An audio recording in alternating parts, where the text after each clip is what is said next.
In 1987, a 19-year-old named James sat on a park bench. He had absolutely nothing. No job, no home, and the crushing feeling that he was a failure at everything. Then, an older man, maybe 60 years old, sat down beside him. They talked for an hour.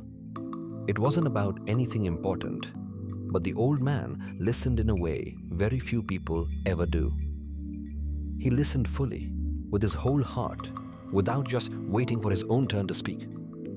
When the man stood up to leave, he pressed some folded money into James's hand. It wasn't a fortune, but it was enough for a week's worth of food and a warm place to stay. "Pay it back when you can," the man said. Before James could even ask for his name, the old man walked away and disappeared into the crowd. Slowly, James rebuilt his life.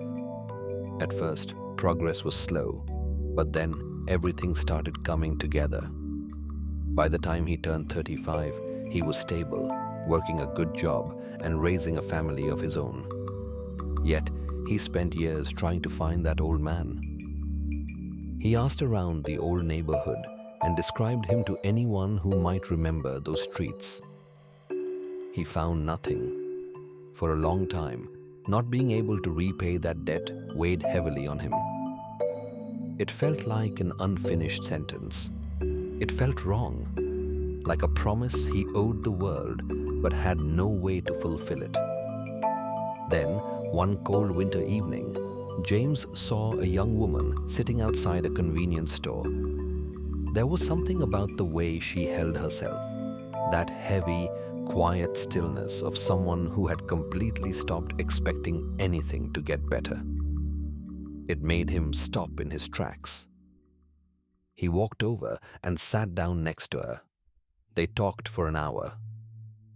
When it was time to leave, James pressed some folded money into her hand. "Pay it back when you can," he said. He turned and walked away before she could even ask for his name. On the drive home, a warm feeling settled in his chest. A knot that had been tight for 20 years finally loosened. He finally understood what the old man had known all along. The debt was never meant to travel backward. It was always meant to move forward. James is in his 60s now. He has no idea how many people are part of that chain today. But he sleeps well, knowing that a single spark of kindness never truly dies. It just changes hands to keep someone else warm.